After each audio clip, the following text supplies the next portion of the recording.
नमस्कार, मैं हूं विजय विद्रोही।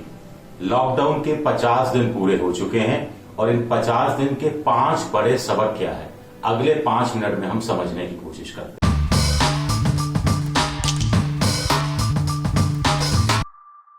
सबसे बड़ा सबक यही है कि हमें इस तरह के दृश्य नहीं चाहिए कि रेल की पटरी है, 16 मजदूरों की लाशों के चिथड़े चिथड़े पड़े हुए हैं, कुछ रोटियां भी वहां बिखरी पड़ी हैं।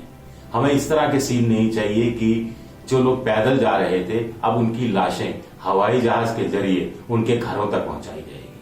हमें इस तरह के दृश्य भी नहीं चाहिए कि सीमेंट बनाने वाला जो सीमेंट और रोड़ी मिलाकर जो मसाला बनता है उस ट्रक में से छोटे से छेद से देखिए कैसे 1 2 3 4 5 18 लोग निकल रहे हैं, हाथ में छोटा सा झोला लिए हुए।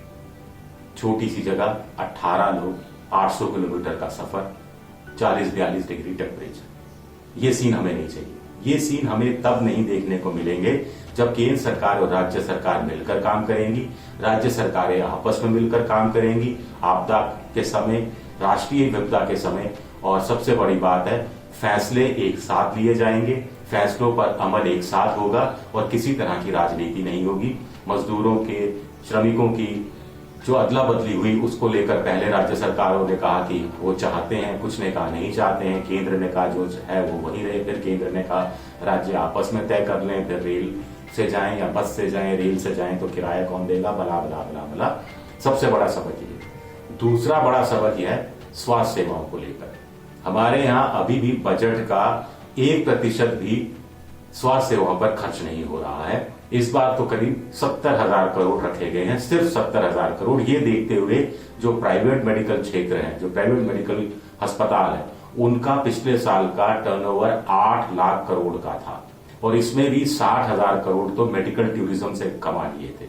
लेकिन आप देखते क्या है, आपदा के समय सरकारी डॉक्टर, सरकारी आशाकर्मी, सरकारी आंगनबाड़ी कार्यकर्ता गलियों में टेस्ट लेते हुए, सैंपलिंग करते हुए दिखते हैं। यहां किसी प्राइवेट मेडिकल कॉलेज का या प्राइवेट मेडिकल हॉस्पिटल का कोई आदमी, कोई मेडिकल स्टाफ का आदमी नहीं दिखाई देता।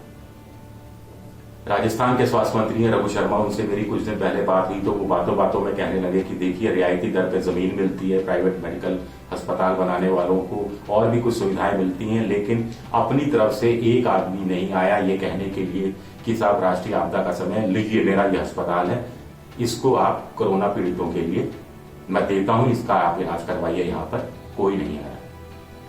तो हेल्थ क्षेत्र में और ज्यादा पैसा डालने के लिए की जरूरत है। सरकारी डॉक्टरों, सरकारी मेडिकल स्टाफ को और ज्यादा प्रोत्साहित करने की जरूरत है।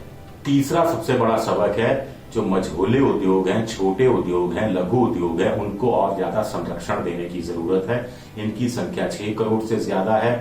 करीब 11 करोड़ लोगों को सीधे रोजगार मिला हुआ है, 8-9 करोड़ को अप्रत्यक्ष रूप से, यानी करीब 20 करोड़ लोगों को रोजगार मिला हुआ है। जीडीपी का 30% यहीं से आता है। जितना भारत निर्यात करता है उसका 40-45% उत्पादन यही लोग करते हैं।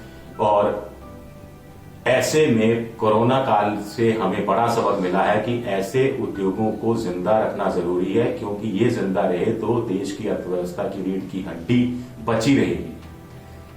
बैंकों का लोन इन्हें मिले, इनके को दूसरी जो सुविधाएं हैं वो मिले, सरकारी प्रोत्साहन मिले, जो ये माल बना रहे हैं उसके लिए प्रॉपर सप्लाई चेन बने ताकि जो माल बना रहे हैं वो बाजार में भी पहुंच सके और ये एक निरंतर एक पक्की व्यवस्था हो। आपदा खत्म होने के बाद भी ऐसे उद्योगों को हमेशा सरकारी संरक्षण मिला रहे, क्योंकि आपदा के समय यही लोग काम आते हैं। ये एक तीसरा सबक है। चौथा सबक इसी से जुड़ा हुआ ग्रामीण अर्थव्यवस्था का है, जो देश की 2/3 आबादी को झेलती है, यानी करीब 80-90 करोड़ को। जीडीपी में योगदान भले ही 15% का हो, लेकिन 43% रोजगार यहीं से मिलता है।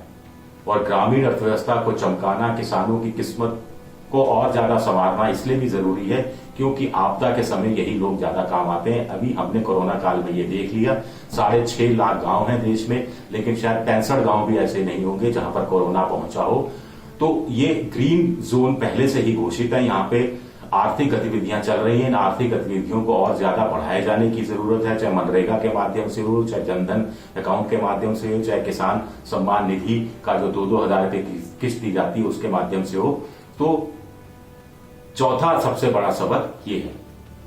और पांचवा सबसे बड़ा सबक यही है कि जो पहले 4 सबक मैंने बताए, इन सबक जितने भी मैंने बताए, इस पर सरकार गंभीरता से ध्यान दे, केंद्र सरकार गंभीरता से ध्यान दे, राज्य सरकारें गंभीरता से ध्यान दे, ताकि ये सबक वास्तव में अमल में लाए जा सके। एबीपी न्यूज आपको रखे आगे।